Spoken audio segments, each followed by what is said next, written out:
Okay, so it's our first time of trying to bring you a cooking video. You've seen pictures of our recipes. My wife's a really good cook. So this will be her preparing one of my favorites, which is one of our Cornish Cross hens we butchered and froze. This is about an 8-pound bird. So she's going to walk you through what she does to smoke this bird. It's going to take her a total of about 6 hours, but let me walk you through real quick. So what have you done so far? Well, so far, I've taken about a half a stick of butter, get it put in the pan to start melting, add in some honey. As you can see, I was having a little bit of trouble getting the honey out of the container. We've got new local honey since then. Yes, we do. Now I'm putting in some brown sugar, and since we've gone keto, I actually switched us to the Swerve brown sugar, which tastes so good you can't even tell the difference. But you can't be afraid to cook with it. It feels sticky, not like dry like sugar, but it cooks just the same. Here we have Mr. TC's special seasonings. Not exactly sure what all he puts in it, but man, it tastes good. It's basically a base of seasoned salt and then lemon pepper, garlic salt, just a touch of cinnamon, but I pre-make it, and a little bit of paprika, and then just kind of keep your mixture going. I've got the ratios that I like. So it's nothing special, something you could find on the shelf, but it's the way that I blend it together. Those ratios are mine, so you're not getting them, sorry. So what'd you just do? I just added in just a touch more lemon pepper. And right there is just a bottle of whiskey that we've had sitting around for a while. Once I get everything mixed up, get the butter all melted down and the honey dissolved and brown sugar dissolved. If it's still too thick, then I'll pour in a splash of some whiskey or whatever I have around just to also add a little bit more flavor to it. Yeah, we don't keep a lot of beer, but beer would be good here too. If you guys like that flavor, it kind of cooks a little bit of the alcohol off and gives you some of that beer back yeast taste. It tastes really good. It's like beer chicken. You're drinking out of that? No. Oh. Okay. I don't drink whiskey. Okay, so just a little bit touch in there to help thin it down a little bit, and then I'll just let it all simmer and blend together. Whisk it up real good, turn it down to low, and then move on to the next step.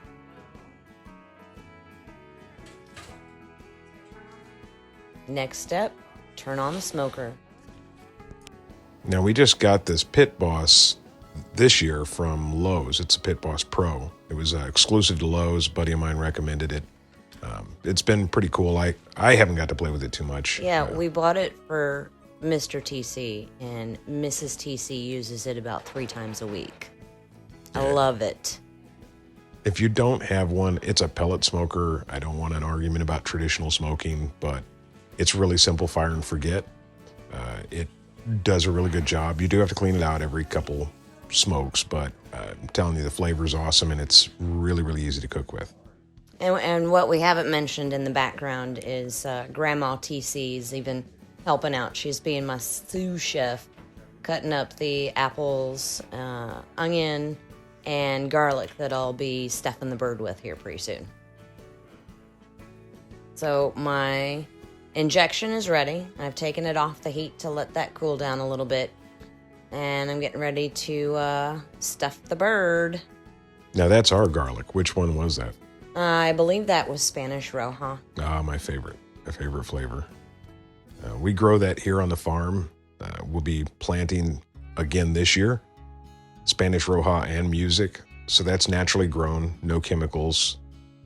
It's delicious. If you guys haven't ordered it, you can order some through our website or through Market Wagon. And yes, here it comes. I'm going to ask you again. We need subscribers. We want to grow the farm and get the message out and show people this is family cooking. So bird's all stuffed, and all the goodies are in it.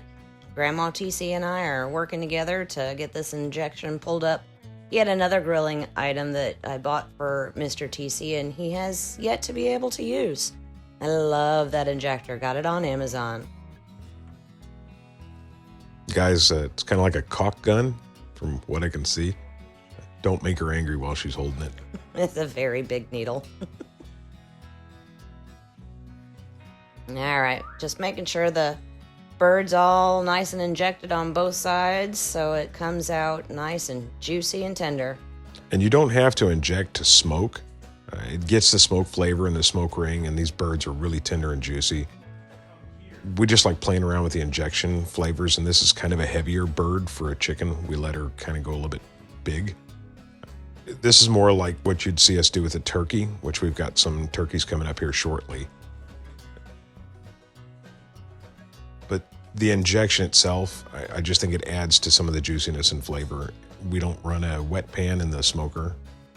And the excess injection I do put in the refrigerator and then heat it back up about 10 minutes before the bird's done to then take a brush and rub on the outside of the bird. So what I just did there was spray it down with olive oil, and now I'm taking Mr. TC's seasoning blend again here and doing a good dry rub on the outside of the bird as well. So the flavor's inside and out. It does make the skin a little bit drier coming out. You'll see us kind of keep the bird moist. You could use more of a barbecue sauce or some other sauce base. We just really like the dry. That Mrs. TC doesn't really like barbecue sauce. Please forgive me, the world of YouTube. All right, time to put it on the smoker. It's such a big, heavy bird. I gotta get everything ready first. Now the right side of this is a grill, and the left side's the pellet grill, pellet smoker. And it's got a passer chamber so you can kind of smoke and low temperature grill on the right at the same time. But you can prepare a whole meal. We'll probably be upgrading to a larger smoker at some point. There she is. Thing of beauty. All right. We come back about every hour and spray it down. That's a blend of apple juice and apple cider vinegar, just to kind of keep it moist, shiny. And then about partway through the day, I'll put the temperature probes in. I like to put one in the thigh region, and the other one will go into the breast, just to make sure it gets up to full temperature. If you've ever had a turkey or a bird that you've cut open and it's got unfinished areas in the deep part, it's normally in that thigh area up against the bird. Doing it this way, you get both temperatures and you can verify that you brought the bird up before you bring it off. And so we'll cook it to a thigh temperature of about 175 and a breast temperature of about 165.